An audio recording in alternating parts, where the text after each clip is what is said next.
নমস্কার বন্ধুরা, আশা করি আপনারা সকলেই ভালো আছেন এবং সুস্থ আছেন। রাধাকৃষ্ণ চ্যানেলে আপনাদের সকলকে স্বাগত জানাই। বন্ধুরা, প্রেমানন্দ মহারাজজি উনি বলছেন স্বর্গলোক কেমন হয়। তো আজকে সেই বিষয় নিয়ে আলোচনা করব। তাহলে চলুন শুরু করা যাক।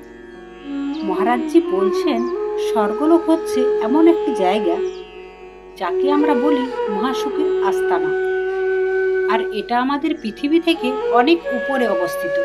এই সুখের রাজ্যটা এতটাই উঁচুতে, এটা কিন্তু সাধারণ চোখে দেখা যায় না। আর এই স্বর্গলোক উঁচুতে থাকার জন্য এই স্বর্গলোককে ঊর্ধ্বলোক বলেও ডাকা হয়। সেখানে শুধুমাত্র সৎলোক আর দেবতারাই যেতে পারে। সেখানে আমাদের কিন্তু প্লেনের মাধ্যমে যাওয়া যায় না। সেখানে যেতে লাগে দিব্য বিমান, মানে দৈব শক্তি সম্পূর্ণ বিমান, যাকে তোমরা ম্যাজিক প্লেনও ভাবতে পারো। আর স্বর্গে পৌঁছানোর সেই রাস্তাটা খুব সুন্দর আর আলো ঝলমলে। তারপর প্রেমানন্দ মহারাজজি আরও উনি বলছেন, কিন্তু জানো এই সুখের রাজ্যে কারা যেতে পারে না? যারা জীবনে খুব খারাপ কাজ করে, মিথ্যে কথা বলে, যারা ভগবানকে মানে না, অন্যের কাছ থেকে ছিনিয়ে নেয়, বা যারা খারাপ পথে চলে, তারা কখনো স্বর্গে পৌঁছাতে পারে না। স্বর্গের জায়গা কিন্তু তাদের জন্যই খোলা থাকে, যারা জীবনে অনেক ভালো কাজ করেছে। তখন প্রেমানন্দ মহারাজজিকে এক ভক্ত প্রশ্ন করছেন, মহারাজজি, স্বর্গের বাসিন্দা হলে কি কি করতে হবে? এই কথা শুনে প্রেমানন্দ মহারাজজি বলছেন, যারা সবসময় মনকে বশে রাখে, যারা কখনো কারো সাথে রাগ বা হিংসা করে না, যারা নিজেদের মন শরীর দুটোকেই শান্ত রাখে, যারা গরিবদের দান করে, অন্যকে সাহায্য করে, যারা কিন্তু সব খারাপ অভ্যাসকে দূরে সরিয়ে রাখতে পারে, আর যারা ভালো মানুষদের সেবা করে, এই সব মানুষরাই কিন্তু স্বর্গের দিব্য বিমানে পৌঁছাতে পারে। স্বর্গলোকে যাবার জন্য ৩৩,০০০ বিমান রয়েছে, যা অনবরত যাতায়াত করছে। প্রেমানন্দ মহারাজজি আরও বলছেন, বিমানের পথে স্বর্গে যাওয়ার সময় শাস্ত্র বর্ণিত বিশাল মেরু পর্বত দেখতে পাওয়া যায়। সেখানে দেবতাদের বাগান আছে, যাকে বলা হয় নন্দনকানন। সেই বাগানের ফুল এত সুন্দর দেখতে আর এত সুগন্ধ, দেখলে আর শুনলে মন আনন্দে পাগল হয়ে যায়। তারপর প্রেমানন্দ মহারাজজি আরও বলছেন, স্বর্গে গেলে সবথেকে বড় সুবিধাটা হয়, সেখানে কিন্তু কারো কোনো রকমই খিদে পাবে না, সেখানে তেষ্টাও পাবে না, না আছে খুব গরম, না আছে খুব ঠান্ডা, কারো মনে দুঃখ ভয় কিচ্ছু থাকে না। তুমি মনে মনে যা চাইবে সেই সুন্দর জিনিসগুলো কিন্তু তোমার সামনে ভেসে উঠবে।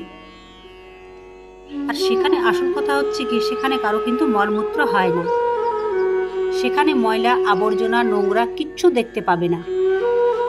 চারদিকে শুধু সুন্দর আর মিষ্টি সুগন্ধ। সেখানে তুমি যদি কান পাতো তাহলে তুমি শুনতে পাবে মিষ্টি মিষ্টি গান বাজছে। আর স্বর্গে বুড়ো হওয়া নেই, ভাঁজ পড়া নেই, আর সেখানে কিন্তু কেউ ক্লান্ত বোধ হয় না, কেউ সেখানে কান্নাও করে না, শুধু হাসি খুশি আর আনন্দে সবাই থাকে। প্রেমানন্দ মহারাজজি উনি আরও বলছেন, স্বর্গে মানুষদের শরীর আমাদের মতো নয়, তাদের শরীরে আলোর মতো তেজ থাকে। তাই তারা যখন খুশি অদৃশ্য হয়ে যায়, আর যখন খুশি সবার সামনে চলে আসে। তারা কিন্তু দূর দূরান্তের কথাগুলো শুনতে পায়। কিন্তু তারপর প্রেমানন্দ মহারাজজি একটা গুরুত্বপূর্ণ কথা বললেন, যা শুনলে কিন্তু অনেকেরই মন খারাপ হবে।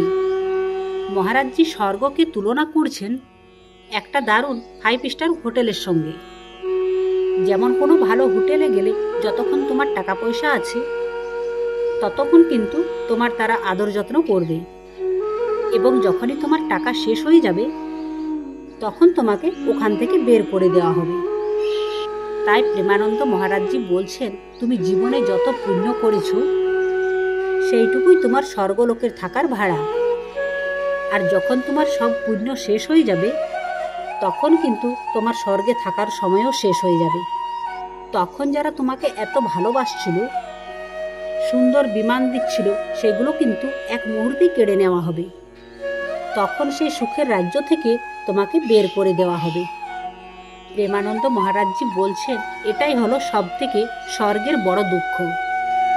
যখন কেউ স্বর্গ থেকে নিচে পড়ে যায় তখন তার মন কিন্তু খুব জ্বলে, কারণ সে এত সুখ পেয়েছিল সেগুলো কিন্তু সব হারালো। নিচে নামার সময় তার কিন্তু গলার মালাটাও পুরো শুকিয়ে যায়। যদিও সেই ফুলের মালা সেই দিন থেকে শুকোতে শুরু করে যখন স্বর্গে থাকা ব্যক্তির কোনো পুণ্য কমে আসতে থাকে। প্রেমানন্দ মহারাজজি আরও বললেন এই স্বর্গলোকের উপরেও আরও লোক আছে। তার মধ্যে সবচেয়ে উপরে হলো ব্রহ্মলোক। ব্রহ্মলোকেই কিন্তু ব্রহ্মাজির থাকার জায়গা। এই লোকও কিন্তু খুব পবিত্র। সেখানে কিন্তু অন্য কেউ যেতে পারে না, শুধু মুনি ঋষিরাই যেতে পারে। আর ব্রহ্মলোকে অনেক বেশি সুখ রয়েছে। প্রেমানন্দ মহারাজজি বলছেন ব্রহ্মলোকেও কিন্তু আসা যাওয়া চলতে থাকে। তখন সবশেষে মহারাজজি বলছেন কিন্তু এমন একটা জায়গা আছে যেখান থেকে কখনোই কিন্তু মানুষকে ফিরে আসতে হয় না, আর সেটা হচ্ছেন ভগবানের ধাম। এই জন্যই মনুষ্য জীবন হচ্ছে এত দামি, কারণ মনুষ্য জীবনে তুমি যে ভগবানের ভজন করবে আর তুমি যে ভালো কাজ করবে একমাত্র তার জোরে কিন্তু তুমি ভগবানের ধামে যেতে পারবে।